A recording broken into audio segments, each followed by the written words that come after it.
ഈശോയിലെ ഏറ്റവും പ്രിയപ്പെട്ടവരെ, ക്രിസ്മസ് ദിനത്തിന്റെ ഒരുക്ക ദിനങ്ങളുടെ 19-ാം ദിവസത്തിലേക്ക് നമ്മൾ പ്രവേശിച്ചിരിക്കുകയാണ്.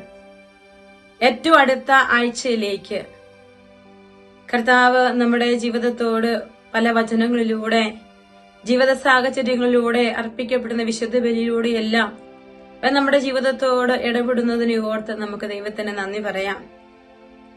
പ്രിയപ്പെട്ട ദൈവമക്കളെ, ഈ ഒരുക്ക ദിനത്തിന്റെ ഈ ദിവസം ഇന്ന് ചിന്തിക്കാനായിട്ട് കർത്താവ് എന്റെ മനസ്സിലേക്ക് തന്ന വചനം ഇതാണ്. ബാലനായ യേശുവിനെ ദേവാലയത്തിൽ കണ്ടെത്തുന്ന ഒരു സമയം. അവിടെ 51-ാമത്തെ വചനം ഇതാണ്. പിന്നെ അവൻ അവരോടൊപ്പം പുറപ്പെട്ട് നസ്രത്തിൽ വന്ന് അവർക്ക് വിധേയനായി ജീവിച്ചു. യേശുവിനെ കുറിച്ച്, ബാലനായ യേശുവിനെ കുറിച്ച്, ഉണ്ണി യേശുവിനെ കുറിച്ച് വിശുദ്ധ ഗ്രന്ഥത്തിൽ എഴുതി വെച്ചിരിക്കുന്ന ഒരു വചനം ഇതാണ്.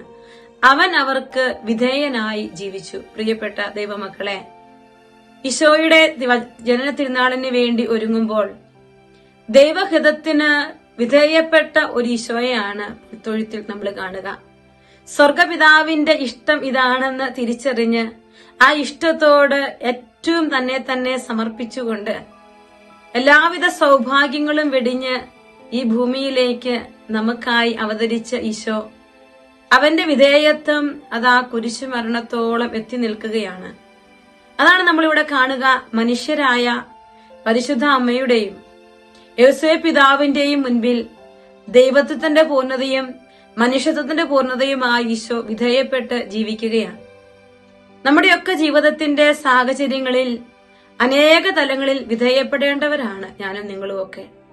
പലരുടെയും മുൻപില് കീഴ്വഴങ്ങി ജീവിക്കേണ്ടവരുമാണ് നമ്മള്. പക്ഷേ നമ്മുടെ ജീവിതത്തിന്റെ സാഹചര്യങ്ങളിലേക്ക് നോക്കുമ്പോൾ നമ്മളീ പ്രവർത്തിക്കുന്ന ഈഗോ പലപ്പോഴും പലതിനോടും കീഴ്വഴങ്ങാൻ, വിധേയപ്പെടാൻ നമ്മളെ സമ്മതിപ്പിക്കുന്നില്ല എന്നുള്ളത് ഒരു സത്യമല്ലേ എന്ന് ചിലപ്പോഴെങ്കിലും ഒക്കെ നമുക്കൊന്ന് ചിന്തിക്കേണ്ടതുണ്ട്. പ്രിയപ്പെട്ടവരെ, പുൽത്തൊഴുത്തിൽ പിറന്ന ഉണ്ണി യേശുവിനോട് നമ്മുടെ ജീവിതത്തെ അനുരൂപപ്പെടുത്തുവാൻ നമ്മൾ ആഗ്രഹിക്കുമ്പോൾ ഈ കീഴ്വഴക്കം, ഞാൻ എപ്പോഴും ചിന്തിക്കും, സന്യാസ ജീവിതത്തെ കുറിച്ച് എല്ലാവിധ വിശുദ്ധരും പറഞ്ഞു വെച്ചിരിക്കുക. കീഴ്വഴക്കമാണ് സന്യാസ ജീവിതത്തിന്റെ ഏറ്റവും പ്രധാനപ്പെട്ട അടിസ്ഥാനമെന്ന്. അതുകൊണ്ട് തന്നെ ഞങ്ങളുടെയൊക്കെ വ്രതവത്ത ജീവിതത്തില് വ്രതവാഗ്ദാന സമയത്ത് 3 വ്രതങ്ങളെ കുറിച്ച് പറയുമ്പോൾ അതിൽ ഏറ്റവും ആദ്യം പറയുക അനുസരണം എന്നുള്ളതാണ്.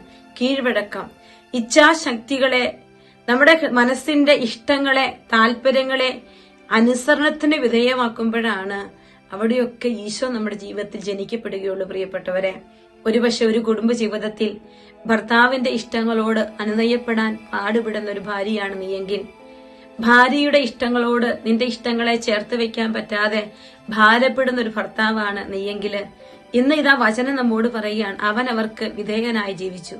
നമുക്ക് നമ്മുടെ ജീവിതത്തിൽ അനേക സാഹചര്യങ്ങളുണ്ട് കീഴ്വഴങ്ങാൻ, വിധേയപ്പെടാൻ, നമ്മുടെ ജീവിതത്തെ ഒന്ന് താഴ്ത്തി വെക്കാൻ ഒക്കെ കർത്താവ് തരുന്ന അവസരം.